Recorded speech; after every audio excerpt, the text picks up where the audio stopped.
Jason, listen to me. It's Space Pocahontas. Okay.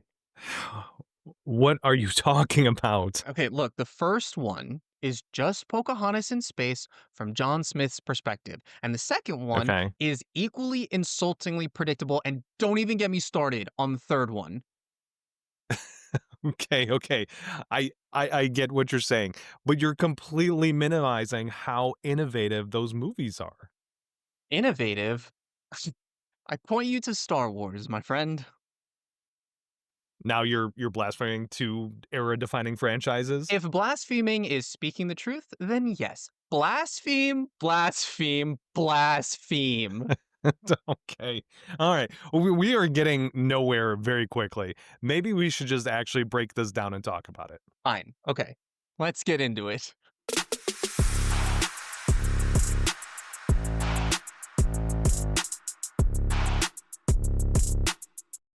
Welcome to the cast Backstage Banter. Today we are taking a trip to the blue-skinned world of Pandora. I'm one of your tour guides, Jason Saris. And I guess that makes me your other tour guide in this wacky analogy. I'm Morgan Elgarden. All right, so today we are unpacking James Cameron's mega franchise from the breathtaking vistas to the questionable plot twists and everything in between. And of course, I am Right. talking about Avatar. And I get geeking out like a little bit over the glowy forest people, but when you strip all the spectacle away, what are you really left with? Are you kidding? It is killing at the box office. People watch these. Right. I so for last I checked, like a billion already, right? So I Mm-hmm. mean, pretty crazy considering it's only been out for a few weeks. Yeah. Yeah, it is crushing at the box office at an insane rate. But here's the really weird thing. Why does this movie rake in billions and then just completely vanish afterwards? There are no memes, there are no catchphrases, no endless fan theories. They just come and go and they do not stick around. Nothing. Yeah, Nada. I got a thought for you. It's because it's all just spectacle. It's the biggest moneymaker ever, sure, I'll give you that, but, I don't know, try naming, like, 3 iconic lines. Go ahead, I'll wait. Okay. I see you. Um, we were on a break and you know nothing, Jon Snow. I was Okay, you like got me there that because first one you got me, I was like, "Wait, did they see that? Did they really?" I mean, like, I guess they say it a lot, but I have to be honest, I didn't think about it that it was actually from Avatar. I think that's the only catchphrase that people know because especially from the first one, they say that "I see you" a lot, and that was there were callbacks to it in the second and third one, but other than that, I agree with you. There is no, like, lasting cultural permeation because, normally if you have a big Yeah. franchise, there's something that sticks around and people will be saying it for a little bit, like, after Borat came out, how many times were people were going, "Is nice, high five." I mean, they did that for years Mhm. afterward. This has got nothing. I mean, as far as iconicism, if that's a word, I've coined that phrase now, that's a thing now, iconicism. As I like far it. as Hashtag notable iconicism. as far as notable things, go, I mean, just that they're blue. I mean, that was, I guess, a ground-shattering thing. They're tall blue people, glowy, tall, blue people, but other than that and look, it is a spectacle to watch. It is very entertaining, very cool. It's things that you would see in, like, a Da Vinci sketchbook, but that's not something that you can really take with you after the movie watching experience. Yeah, and I think I'd like to get into where I think the franchise is going because there are some cool threads that I think that they're laying out there. But before we do that, kind of on this point of like it just disappearing, have you ever seen anybody wearing an Avatar shirt or having an Avatar logo? Like just on something like on a patch or on a hat or whatever. I mean, when you look at Star Wars stuff, for example, which is another space Uh, odyssey, right? You see that everywhere. There are toys, there are specials, there are cereals, there are all kinds of things. I don't see that with Yeah. Avatar. The closest I think we get is just the merch at the, the Disney World land because it's a Disney World land, so you're gonna buy something, but even that, my kids picked some stuff up when we went years ago. They haven't touched it since. Yeah. I think you are vastly overestimating how often Morgan gets out of the house. But that aside, I think that this talks to directly how innovative the movie is because I agree with you. I think that Star Wars is crazy popular in the culture. You see it Mhm. everywhere. You could buy lightsaber. There are knockoff lightsabers that you can buy. There's all kinds of stuff for the Mandalorian. It stays relevant in the culture. And on that premise, I would make the argument that Avatar is not that innovative. And again, it is crazy cool to watch. It is very enjoyable. There's a lot of fun things that you can think about. There's a channel that I watch on YouTube. It's more anime centric, but what I think is really cool is it talks about how would you cook and eat various fantastical creatures from Oh, fictional works of literature and films and stuff. And that's a pretty cool idea, actually. I when I didn't know that was was a thing. You'll have to shoot yeah, me the link afterward. when I was watching it, I was like, I wonder how you would eat that rhino thing, or I wonder how you would eat the whales. So, what I think it is, because I have spent probably far too much time thinking about this now, because this is not the first time I've wondered about it. Every time the Avatar movie comes out, I'm like, "Oh, yeah, Avatar was a thing." And I enjoy the movies. I don't have a bad time watching them. So, when I think about these, it's like, why doesn't it make the connection?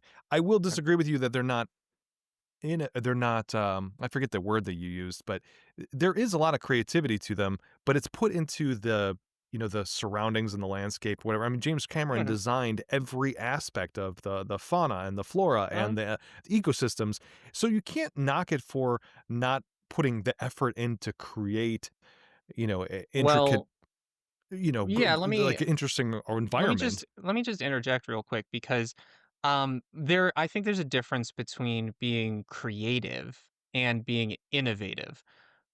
Anyone and everyone can be creative, and that's not to downplay what James Cameron did for this series, but I subscribe to the worldview that humans by nature are creative, a creative species. Our our fulfillment in life comes from taking what taking the like universal input that we get, like the input that we get from the world, things that we see and hear and feel, and morphing that into something that is meaningful to us and by extension meaningful to the people around us. So I think that everyone is capable of creativity, and James Cameron certainly has a very high caliber of that creativity. Sure. But to be innovative is decidedly different because that's to create something that has never been done before. And I think you can make the argument that the world of Avatar is innovative in the sense that like nobody thought of Avatar before he did.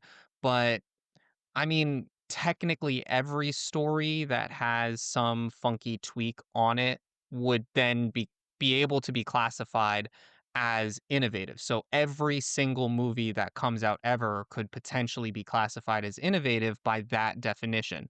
So I think in order to truly be innovative, you have to actually create something new, whether that's like what Transformers did with the rendering technique, whether that's what Star Which Wars did with the setting, um, so Yeah, it's I disagree with you though, because I mean, Cameron actually went through the process of developing the lenses and the motion captures and all the things that are used to make this film. It's all brand new for Avatar. That's why there was such a long time from when it got greenlit to when the first one came out, and mm, it got delayed because he was waiting for the technology to catch up. And that's why there was such a long gap from the first one to the second one, because he sure. is pushing boundaries technology wise.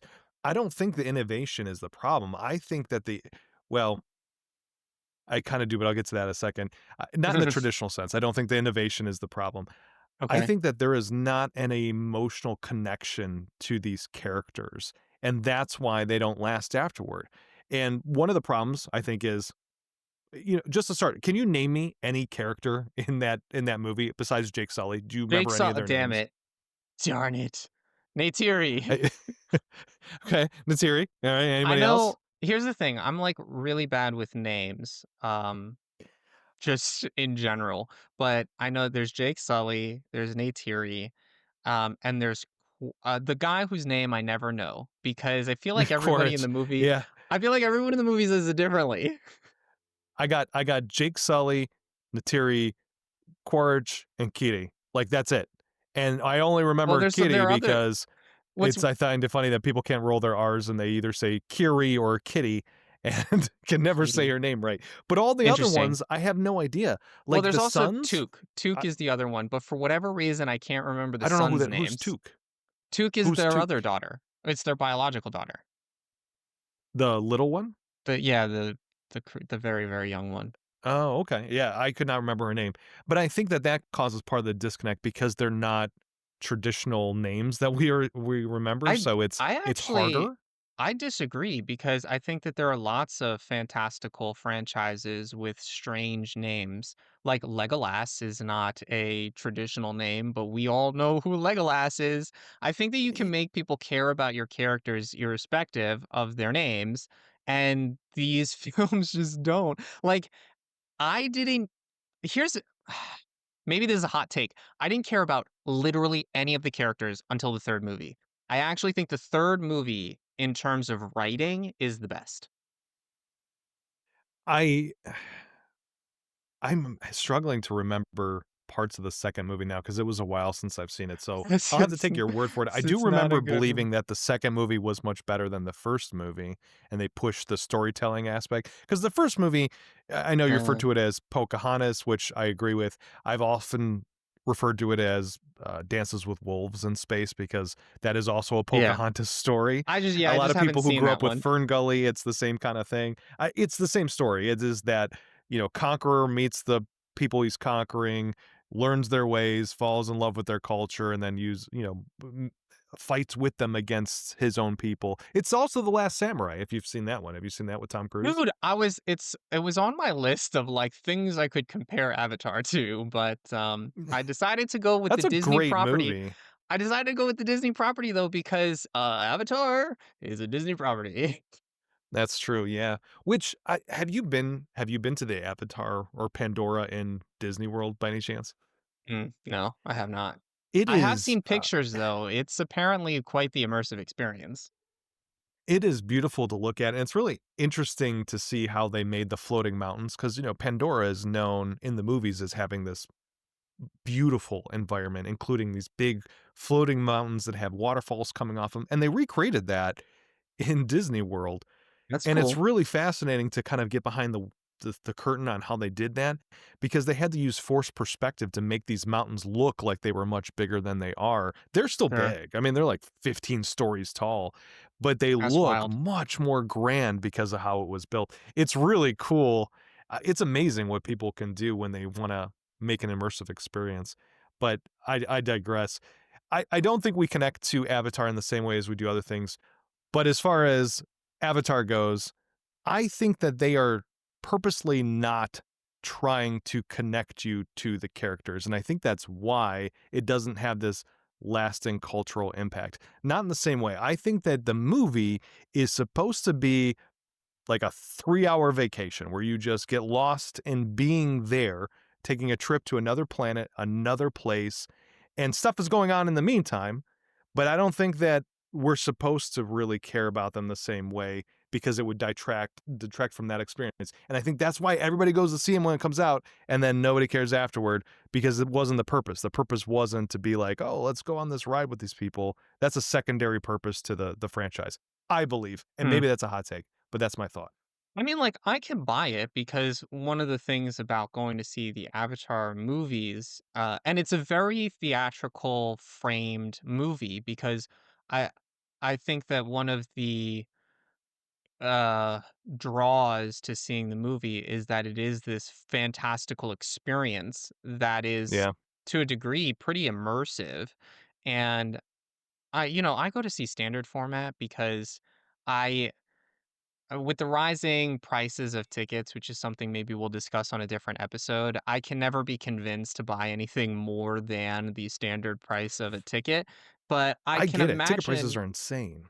I can imagine it being an even more immersive experience if you sprung for like the 3D or whatever bigger screen whatever's tickets. I saw the So last one in 3D, Way of Water. I saw that one in 3D because to your point, it's like, hey, this is amazing setting. Like, yeah, does it add to the experience? And then for this one, I was like, you know what? I want to shift it up again. And I went to one of those Screen X theaters. I don't know if you're familiar with that. Are you familiar with XD, Screen X? No, not XD. This is Screen X. XD is just what's a like that? a different, aspect ratio, and it's much bigger. Screen X actually has a screen in front of you and on the sides of you and extends the image around you. This way you can feel more immersed in the picture that's going on.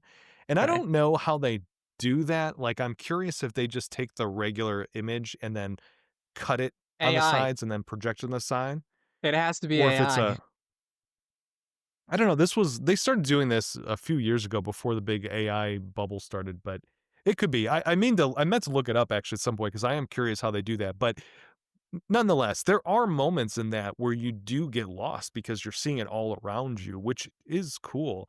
I don't know that it was I definitely would not do it with every movie because I don't think watching something that was not Avatar that I would care about the environment so much would be worth it, Right. but it was interesting. I mean, it did work to a degree. It was a You know what fun I'll novelty say? thing that I would try once. You know what I will say?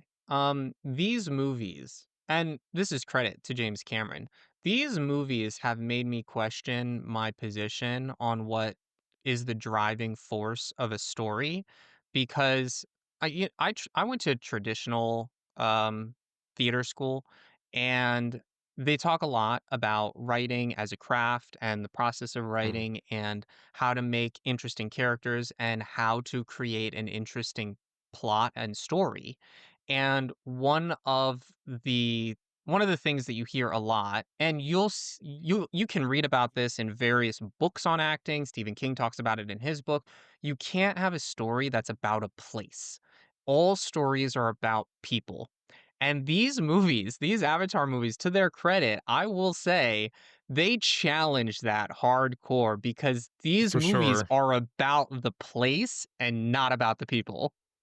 Yeah, and that's what I'm saying is, like, I think that was the intent. I mean, this was a passion project for James Cameron for a very long time, and there are stories I don't know if you've heard about this, but there are stories about how I think it was the first movie where there was an extended scene, a very long scene of him flying one of those banshee bird creatures that I can't Yeah, remember it the was a name little of. too long for me because they were trying to I feel like they were trying to rip off of, like, Harry on the Hippogriff or, like, Toothless in How to Train Your Dragon. Like, it just felt It's a long too long. sequence, yeah. It's a long sequence, and that was the studio note. The studio note was, "Cut this down because Mm, it doesn't make sense for this." And Cameron said no. He said he wouldn't do it, and he's got the pull to get his way, but his intention behind that was not for the pacing of the story, but because he wanted people to just relish in this feeling of being mhm, on this creature and soaring and zipping through caverns and caves and across landscapes. Like, that was his intention, and I think that's to me, it seems like that's his intention with the whole franchise. It is just to transport you into something that is not your everyday life. Like, if you're just tired of offices and rigmarole of day-to-day activities and whatever you're doing, now you can leave that and just be somewhere else for 3 hours and just experience this thing yeah. vicariously. Do you I know that there think was some kind of, syndrome that was associated with depression after watching Avatar, Yep. after the first or Well, second movie? it's not just specific to these movies.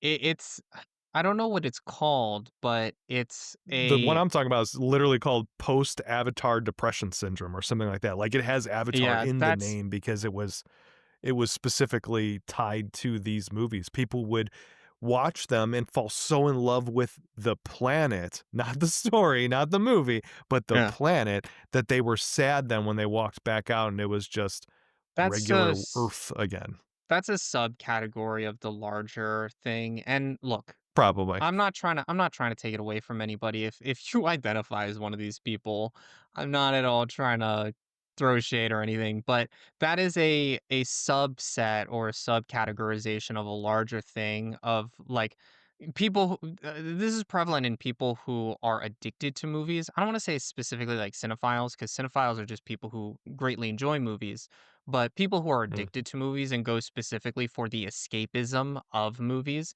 there is a clinical there is a That's definitely me. clinical I love just checking out and going to movies, and this way I can escape the world for a while. So, whatever well this is, well, Jason syndrome or specifically something. specifically, this is people who crave that it's like a drug because they crave that Mhm, escapism, and then it solves their depression issue while they're in the movie, but then they leave the movie and they're depressed again. Like, that's mm. exactly what you're describing, and there is a term for it, I don't remember what it is. Yeah, so maybe not me exactly, but I that is the thing that I like so much about going to the theater is that you do But get to check out of your daily life for a little I bit. will also say, though, that I think that it is it is evidently hugely successful at what it does Mhm, in bringing people into a world, making them be able to forget their woes and check out for 3 hours, which I suppose is an argument for longer movies because then you can check out for longer. mhm. I get that whole thing. My argument would be that it would have been more successful. It would have been even more successful if I cared about the characters.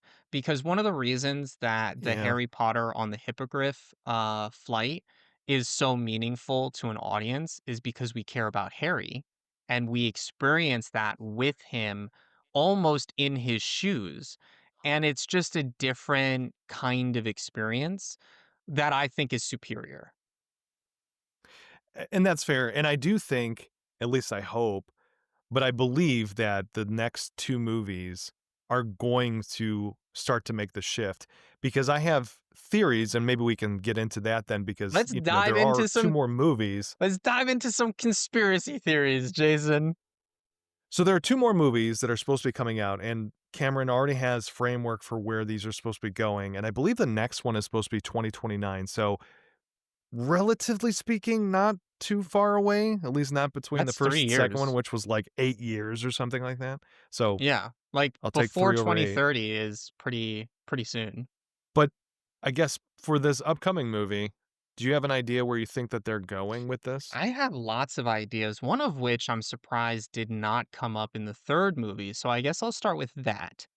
At the Okay. end of the 2nd movie, they sort of tease how Kitty is, bonded with the Great Mother, whatever her name is, I can't remember. Awa, I think? Awa, yeah, Look, that I'm the she one that's has complaining about nobody remembers names, and for some reason, I'm pulling them all out of my pocket I now. Like, I know. don't know what's going on. I've just all of a sudden turned into Rain Man because you ask me It's in 5 minutes from now what these characters' names are.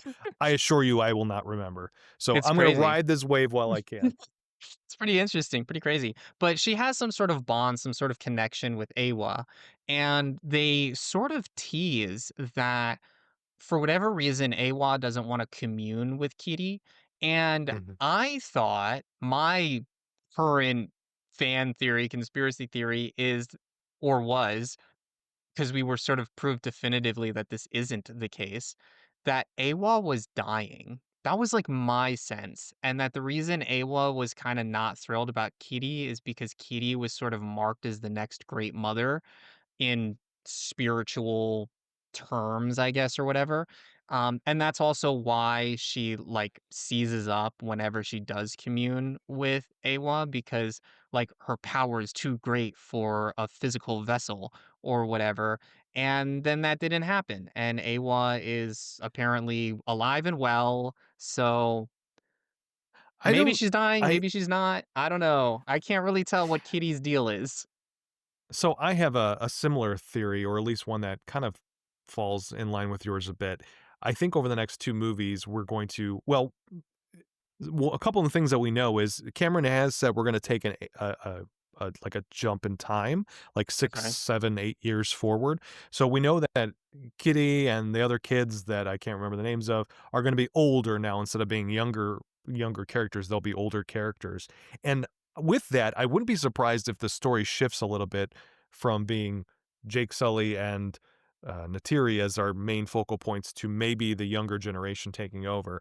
And if they're doing that, I wonder if we're going to learn that Kitty is actually the physical embodiment of Awa, and maybe the reason why they can't, she doesn't want to communicate with Kitty is because her essence is basically transferring from the planet to her as a physical creature, and, if you're in the same place at the same time, it's, like, difficult for both to exist because it's, Mhm. like, maybe as she's dying, she's going to that, but I think we're gonna get a lot more of this Kitty story, and one of the reasons I point to that is because, as you probably know, Sigourney Weaver plays that character. You have a 70-something-year-old woman playing a 14-year-old girl. I can only imagine that they made that choice, one, because narratively, you needed to connect it back to whatever Sigourney Weaver's character's name was in the first movie, but two, Grace. at some point, you need Grace, and at some point, you need the character to be an older person again that has the gravitas and the delivery of a Sigourney Weaver. So I think we are going to get a point where now she is gonna be this, like, regal, motherly creature, probably Awa I or don't the know that second that coming of bothered Awa. me. I think that's an interesting plot point to bring up because I don't know that that bothered me. I fully, and this is what I mean about the movies being very predictable, is Hmm, I mean, like, did I think that it was going to be a clone situation? Not specifically, but it was very evident that the same actor was playing that character, and you get a sure. hinting of the fact that she's Grace's kid. So you know that there was going to be something funky about like her consciousness being passed on or whatever because Grace communes with Awa at the end of the first movie before she dies in order to try and like transfer her consciousness into the avatar. My Mm. issue with that particular plot point is Jake was seamlessly transferred into his avatar. So what was the issue with transferring Grace over? Because it was the human vessel that was shot and not the avatar. So I had a whole issue with that whole rebirth thing, but Well, but Kitty was immaculately conceived, and that's the difference, right? Because they were not able to save Grace. Grace was too far gone, yeah, my but question is why? she My question is why? Because she wasn't dead when they got her to the tree. And if she was Jake was almost it dead, though. I forget what happened to her. She was shot or something? I mean, Yeah, she was shot. she was Yeah, dying, she was yeah. shot and she was dying, but Jake was able to transfer from his human vessel to his avatar vessel. So I Right. don't narratively understand why Grace couldn't have been transferred. The reason given was that there was too much physical damage, but in my head I was like, yeah, to the human vessel, the avatar is fine. The avatar didn't get shot. But I so we've established that the planet can do these miraculous things. Right. When like, in the most recent movie, we see that Spider is dying, and it changes his physiology, bonds with him internally, this way he can breathe the planet's air, because Right. traditionally you can't as a human, it's not so Jake was, a human that used the Avatar vessel. I don't remember, was he hurt in battle when they tried to transfer him over? Or No, was his legs just Jake's gone, thing is or that he's his, body paralyzed was from Jake's thing is right, that he's paralyzed from the waist down. but why did they have to I don't recall why they had to move him to a permanent avatar body. They didn't have Was to, it his was up a choice that he made. okay, so he was healthy when he did it. He was not Well, I his believe human so. body was not dying at the time. Okay. I So, believe so. alright, so we know that his human body was not in peril when he just chose to do that. We know that Spider's was on the in the process of dying as the Correct. thing was trying to infiltrate his lungs and help him breathe. Grace maybe was I mean, I think that's a reasonable explanation that it was too far gone and that Awa did not have enough time to do what it needed to do in order to transfer before her human body died. So instead it made this immaculate conception of Kitty. I just think that there's a Sure. lot of, like, religious undertones to her situation, so for her to end up being the all-mother makes Mhm. sense to me. It's and I think we'll get that either in 4 or 5.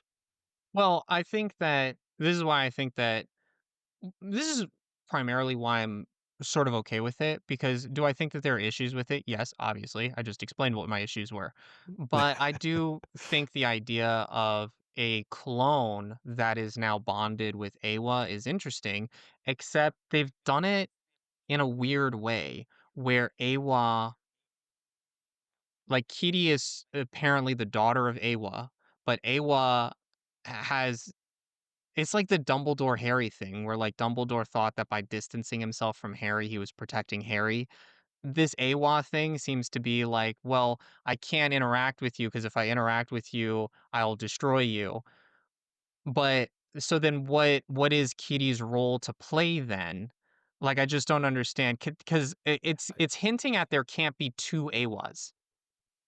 Right, that's why I'm saying, and maybe it's like a transfer of essence as she matures because maybe she's just too young to take on all that spiritual potentness. I don't know what you Mhm. wanna call it, but maybe that's the problem is A1 knows that she needs time to kinda come into her adulthood before she can really transfer into I'm sure we'll get that answer, but I also think it's interesting, and this goes into my other theory. We get, like, a small glimpse of Awa in this movie in that Small little small glimpse, she's a giant floating head.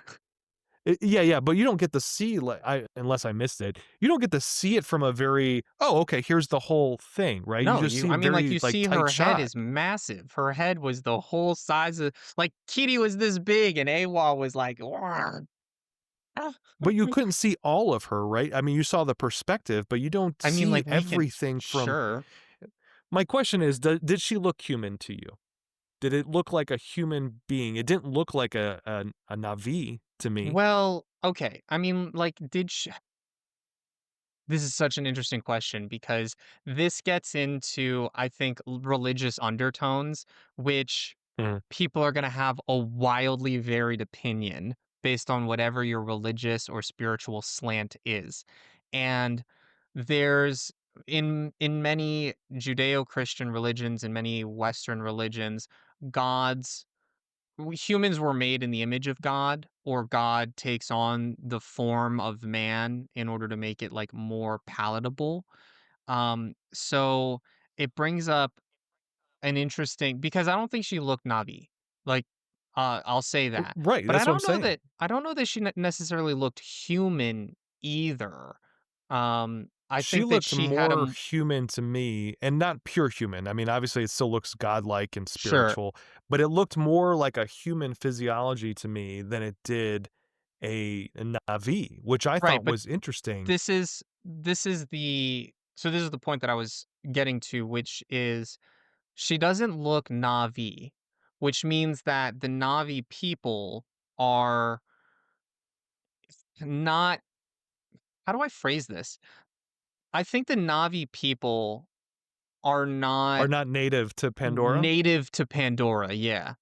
That's what I'm thinking too, yeah. I'm thinking that they came from somewhere else, and they were not originally there, and I have one of the things that I think also points to this, I don't know if you noticed, but all of the creatures in Pandora have 4 eyes except for the Na'vi. They're the only ones that have 2 eyes. Mm, Everybody else has got 4 eyes, and they have, I believe, 2 of the connector things, I don't remember what those are called. The Na'vi have 1, just like mhm, how we saw Spider grow 1. yeah. So I wonder if at some point this is my big conspiracy. So between Awa looking more human than I expected, the Na'vi having, less eyes than everything else on the planet, is it possible at some point whoever created or either were humans here before, like thousands of years ago somehow, or did whoever descended into humans on Earth also descended to the Na'vi on Pandora? And is that where we're going with this? Is that we're actually from a similar source because that those things don't align with the Pandora planet? Say that last part again about the not aligning, because 'cause I'm not sure I followed. we are not the humans are not native to Pandora. Right. We show up, we have 2 eyes, we don't have any kind of connector thingy. Right. The Na'vi do have the connector thingy and the 2 Right. eyes, but they're not like the other creatures of the planet. Right. So they have over generations, I think, have adapted where now they have the long tails and the different kinds of Sure. skins and the flippers depending on where their tribes have been. But is it possible that humans and Na'vi originated from the same species, but Oh, somehow ended up on 2 different places? like, But the Na'vi don't know that. They are you think that they're saying native to the planet, but they're are you not. saying that the Na'vi are is some sort of human, like, future evolution of human? Or just a divergence. I think of it kind of like, and I don't know that this is the best movie to point to because it's kinda I'm gonna bad, throw but a monkey wrench at you. I think the Na'vi are Smurfs. they got the skin for it. I mean, Yeah. the shoe fits, wear it. They're just tall, athletic Smurfs. Wasn't there a Smurf song that they used to do?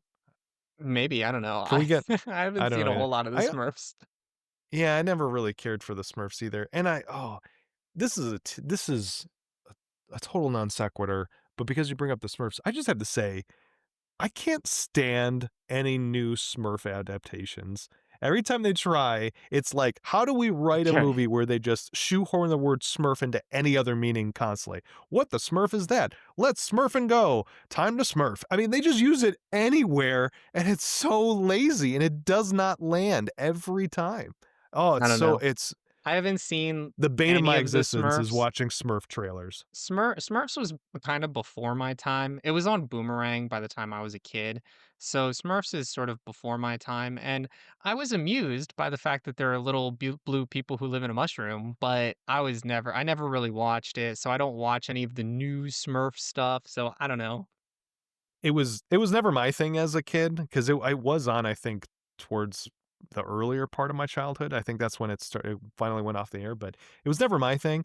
But they have done several movie adaptations more recently, and because I have kids, I get all those trailers and sometimes I see those movies, and they are not good movies. They're not good.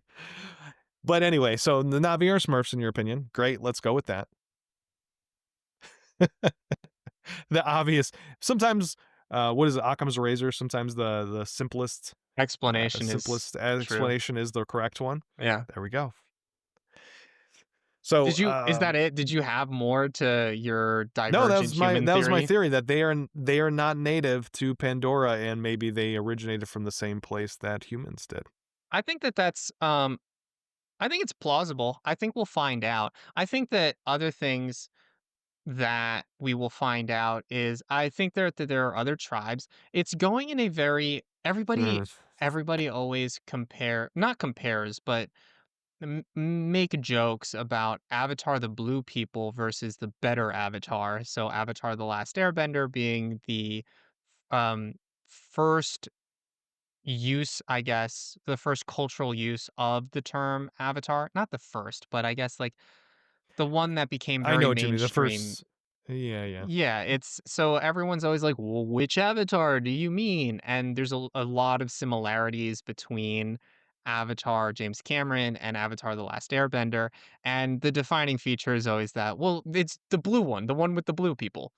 Uh, but I think that I've forgotten where I was going with that particular train of thought. I think you were going with the elemental aspects of the Yes, people. that's it. Yes, I Okay. think that it's going in a very elemental direction where we first meet the forest people, which I Mhm. guess you could liken to the Earth Kingdom. We've met the Wind Traders, which are essentially the air nomads. We've met the Ash people, which are essentially the Fire Nation, and we've And met the water the people. Water people, which are essentially the Water Tribe. So that actually does leave a fairly legitimate question of, well, who else is there to meet? And Mhm. I'll throw out my theory, which is I think we meet the non benders in the next one. I think we meet the people who are not connected to Awa at all. Hmm. And there's some sort of Interesting. outcast tribe. which I actually think would But make for very interesting conflict because one of my other theories is that Quaritch isn't dead. I think they had this whole narrative in the last oh, movie yeah, for about sure, he's not dead. very specifically because they had this whole narrative of commune with Awa, learn from Awa, learn about the thing that's bigger than you. And I think he comes back now with this knowledge, but still set on getting Sully. So he recruits these non-benders. Best way I can put it. S so I think we already kind of got the non-benders because the Ash people were disconnected from Eywa because they rejected Eywa But because when they're the not volcano went off. yes, but they're not non-benders. They're benders who are choosing to use their bending ability in a different way. So they are benders in the sense that they have the ability Well, to commune with Awa, and you see all the time she uses her ability to subjugate other um sure.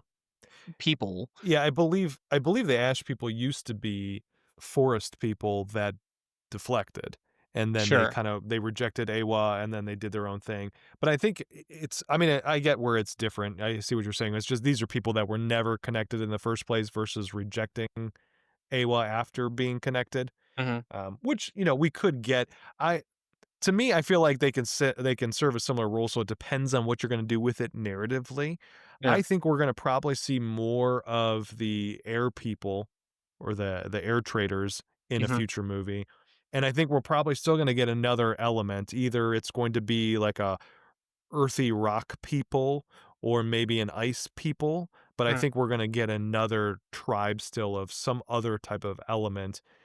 But you spoke about Quaritch and him, but kind of, I don't remember if you described the scene, but for anybody who doesn't know, at the end of the movie, him and Jake Sully are fighting again, and Oh, he no pushes way. himself off A of a fight? ledge. I know, right?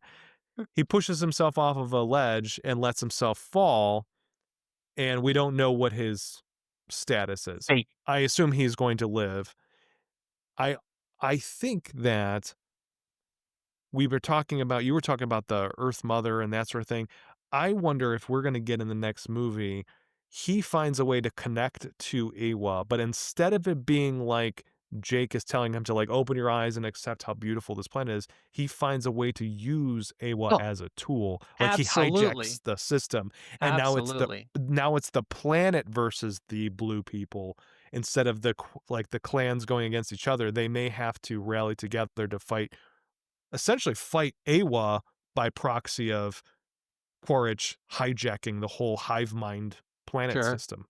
I think that that's, along the lines of what I sort of picture to a more extreme degree, because I think Kitty has We're getting enough theories out there. I'm gonna throw lots of crazy things at you. I mean, I think that Kitty has enough, issue with, um, controlling the power of Awa, and I think that and she has a bond very specifically with Awa being, like, Awa's daughter. Sure. She's essentially, um, Pandora Jesus. Um And Yeah, Quaritch, I think having no connection to Awa would have to be exceptionally strong of will, which he is. I'm not saying that he's not, because you do see that he has that struggle with the leader of the Ash people and comes out on top. But she wasn't at all on the level of Awa. So I think sure. that's quite a leap. I think it would be crazy if it happened, and it would definitely be very interesting to see. I think it would be interesting, and I think it also would expedite the timeline in which Awa has to transfer herself, going back to my other theory, to transfer herself to Kiri, right? Because now you would have Kiri playing that massive role of Awa as we know it, where Quaritch has hijacked the actual physical infrastructure of Awa, and you would have those two things kind of going against one another. That being said, I do think before this series is over, before the franchise ends with the final movie, there's two things that we will get. At some point, blue people will arrive on Earth. We will take blue people, the Na'vi, to Earth for something, either to make a case for help or to, to escape, whatever. I think that that's a natural progression of where the story goes at some point. And I do think at Mhm. some point before it's over, Quaritch does flip and helps and has a redemption. Well, I struggle with whether or not I think Quaritch is gonna have redemption because we're sort of at a point where it wouldn't be satisfying for him to die, but I also don't think there's an avenue for him to be redeemed. Because the only way for him to be redeemed is through his son and through his devotion to his son. And it's just not a strong enough. They Because the just thing is, we keep don't care about any of teasing the it though. characters. How many times are we is Jake talking to him about open your eyes to the planet or whatever? I think it'll be misused in some way where like whether it's hijacking the planet or something, he's going to misuse his opening of the eyes initially, and then something will cause him to finally make the turn, I think, before the franchise is over. I don't think it'll happen until the final movie. But I think, like, that's where because you're to your point, it's not just gonna be enough to kill him. We saw him die physically in the first movie. We saw him almost die as the Avatar in the second movie. We see him is he dead in the third movie? I think if we actually see him die, it's not going to mean as much as him being converted. I Mhm. think that would be more of this and I look at it like he's kinda like the Darth Vader of this franchise, right? But you have this Yeah. looming force that's always there, and he always comes back, and he's and the bad guy in every single movie, and even in Star Wars, Darth Vader finally makes that change at the end because of his Yeah. son. The thing is, like, I'm not really a Star Wars fan, and I think that that was somewhat pathetic on like, for Darth Vader to do. Like, it's Oh, was man. kind of You are just meh. asking for people to Um, fight you in the comments hey, now. man, fight me in the Do comments. do I'm not a not Star Wars do fan, not mess but do not mess with Star Wars I fans. They think will that eat you for lunch. I think that come after me, man. Star Wars is really not all that hot. Like, I mean, like, I think it's a culturally impactful event, and I think that it was innovative for the time, but it was not a well-written story. And in a similar He's vein, inviting it, folks. I Go think if for it. Green Quaritch light. I think if Quaritch has a conversion, the because we don't care about these characters, it won't matter. Like, it's not gonna feel like a redemption arc. So, like, yeah, sure, do it, but it will feel meaningless. So I and look, ultimately, I don't have the solution. Sorry, James Cameron. You've sort of written yourself into a corner because there was no care given to making us emotionally invested in the series. I don't even really care Yeah. about Jake, and Jake's the main character. There's a lot of theories that Jake dies in the next one. There's a lot of people that seem to think that he will die and Terry and because we're making the time jump with the kids, that Jake will die and now we'll have somebody who is of prominent age that could fill that role. And I don't know. Sure. I mean, only Cameron knows what's actually going to happen, but I can see a case for that because in the very first movie, Jake is our central character and we do have some kind of connection to him. I don't really feel like I care that much if he lives or dies at this point. Exactly. That's the point. I just That's wanna the see where point. the story goes, and I don't really care. So, they could kill him off and give us something else. Don't know. Yeah. Any other Eh, theories you got? No, I thought your thing about going to Earth was interesting, intriguing even, but I don't think it happens because they've set up such a strong paradigm of conflict between these two that going going to Earth, even sending some ambassador just doesn't make any sense.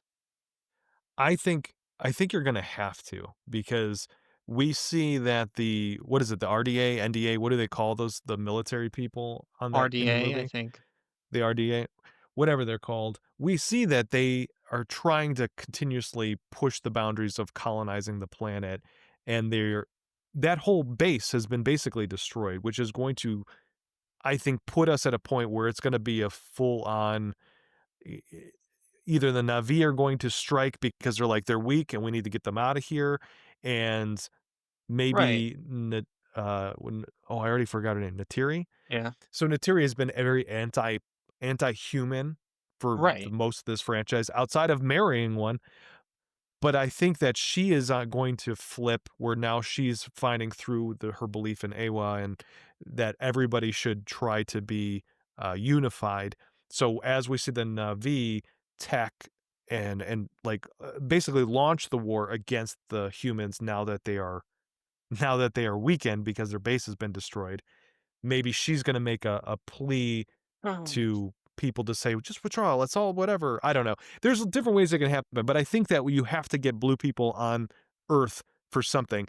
I don't think it should be a whole movie because I think that that defeats the whole purpose of watching Avatar, I don't but know I think why we'll you get would I don't know why they would need to go to Earth though for any reason though, because Earth is dying. That was very specifically stated in the last movie that the reason they're so so heavily trying to colonize Pandora is because they need is to because get Earth out is of dying. Dodge. So let me throw you this then. What if the solution to get humans off of Pandora is to bring Earth Revive back to Earth. life? So Revive maybe there Earth. is some kind of path to take maybe Kitty Maybe or something Quaritch from maybe Awa. Quaritch becomes the person who revives Earth. I could get that would actually be a believable redemption arc, where if there's this tussle that happens, he tries using the planet for his own means to get Jake, and there's this wild conflict, and then in the 5th movie, he has the change of heart because he's convinced that he could be the Awa of Earth. So he goes back to Earth and revives Earth. That redemption arc I could buy. I guess there's only one way we'll know. We'll see what happens in the next couple of movies. We've I dug will be ourselves there on such a hole opening of night. conspiracies. I will be there on opening night with my lack of popcorn, just watching. Lack of popcorn. Oh, that's right. Yeah, because I don't eat Because you don't popcorn. like Yeah. popcorn, much like I don't Yeah. like And popcorn. unlike you don't like popcorn, but you like the butter. I forego the whole thing. I'll be there with my mug of butter.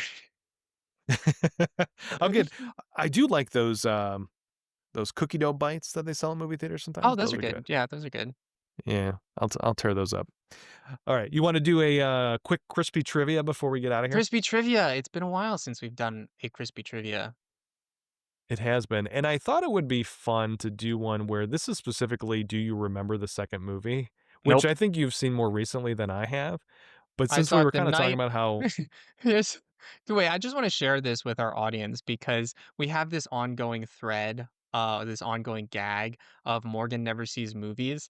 In order to watch the 3rd movie, guys, I had to, A, watch the 1st movie in its entirety because I had never actually seen it chronologically in order. I just saw, like, clips randomly out of order and I had to watch the 2nd movie. So, I went to see the movie on a Monday. So, on Saturday night, I watched the 1st movie, and on Sunday night, I watched the 2nd movie.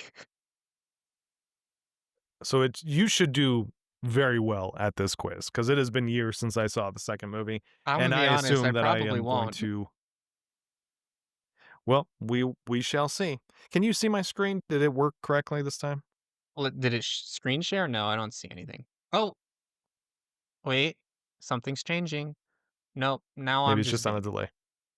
Oh, there it is. Interesting, What okay. is the name of the male lead character in Avatar? Oh, that's a give me because that's not 2nd movie Yeah, so specific. this is a pretty easy one. So this is got options of Jack, Alex, Nate, Max, Nick, and Jake. Oh, I see. They threw in Jack to, like, maybe throw you off, but no, it is indeed Jake. We've said it Yeah. several times throughout the episode. It's like the only character anybody can ever remember. So, hooray to us for Jake not at least on also, though, I think one of the reasons that we remember it is because the, native people, that I can never remember, they always say his name Sully the instead of Navi, Sully, which yeah, the Na'vi. I gotta Jake be honest, Sully. it's an interesting choice.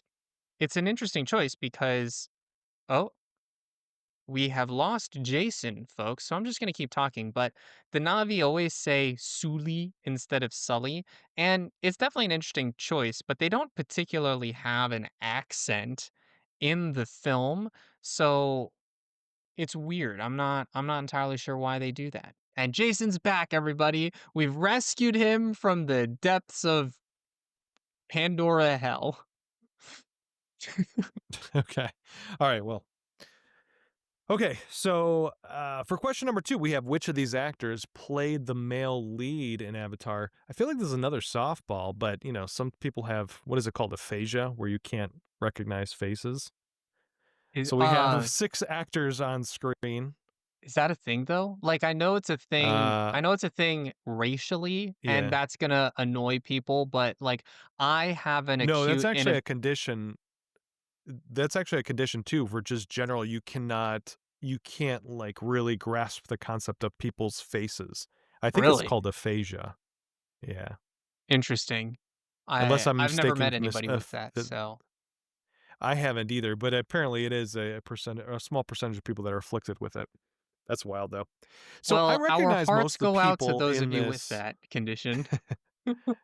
Yeah, absolutely. I recognize most of the people in these images, not all of them. I see Nick Lachey in there, who is definitely, I don't think he's an actor. I don't think I've ever seen him act in anything. I see James Marsden. I see well, what's What's his the name question? from the Avatar, from the Fast and Furious? This is which actor, like, we're picking a picture of the person who plays the male lead in Avatar, which is a Oh, very, I know the answer. I'm just trying center for the bottom. audience that's listening only. Yeah, center Oh, bottom. they don't So, have the but I'm names listed. It just says via Getty Images.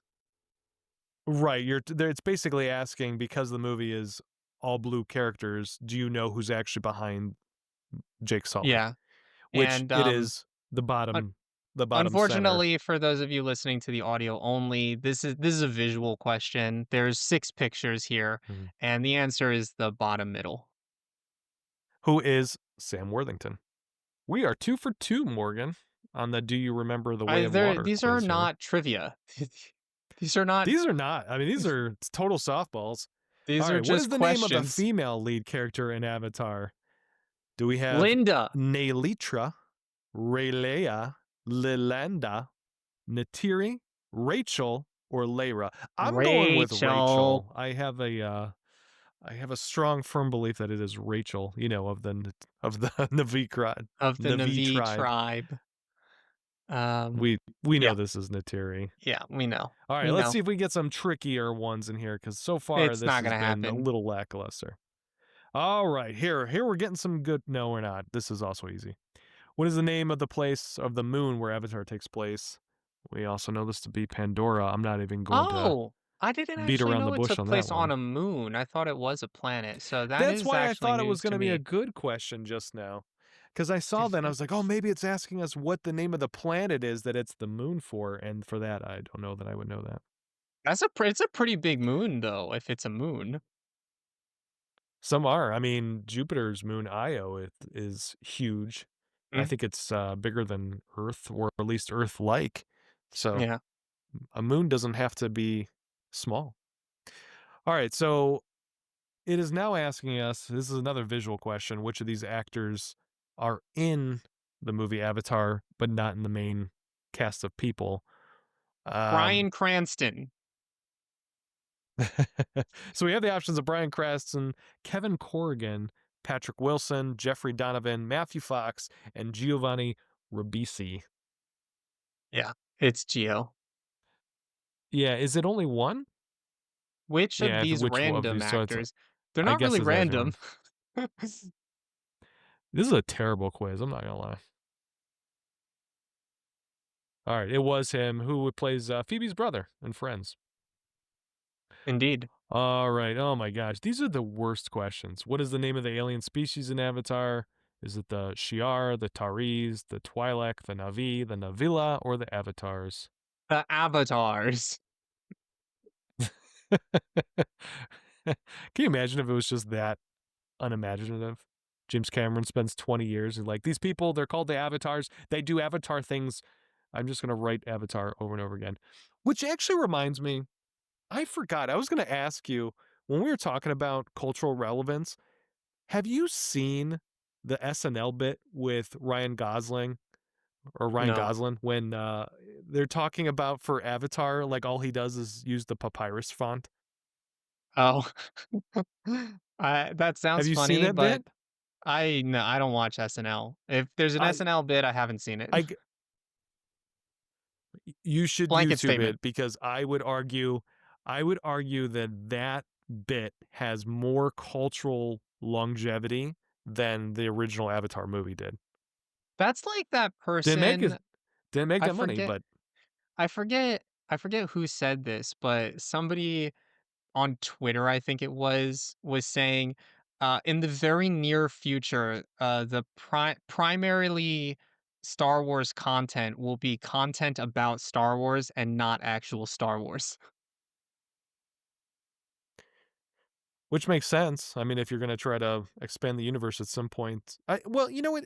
We're already getting that because how many of those movies are about, like, trade wars and stuff like that No, no, versus no. actual Her point was that the primary source of Star Wars content will be people talking about Star Wars and not Oh, I actual see. Star Wars. It'll be You mean like like fan SNL fiction and stuff? skits and commentary and fan Mm. theories, and it won't be actual Star Wars. I could buy that. I think, like, the MCU is that way too because there's a whole, y subculture of people that all they do is just break down trailers and discuss, character theories and that sort of thing. I mean, it's like a whole industry now. Yeah. This next question sucks, so I'm going to edit it for you. What do the humans want from the aliens in the movie Avatar? S so I'm gonna pivot here. Instead, do you remember the name of the special mineral that they are trying to mine in order to Yeah. bring back to Earth to try to help Yeah, it? because this was so dumb, and you were just saying, could It you was really dumb. imagine if James Cameron was so unimaginative that he just called them the Avatar people? It's called Yeah. unobtainium. Yes, and it is the worst name in a movie ever. Now, So stupid. here's an actual tricky one, and I thought this quiz was supposed to be about the second movie, but apparently they're just all from the first movie.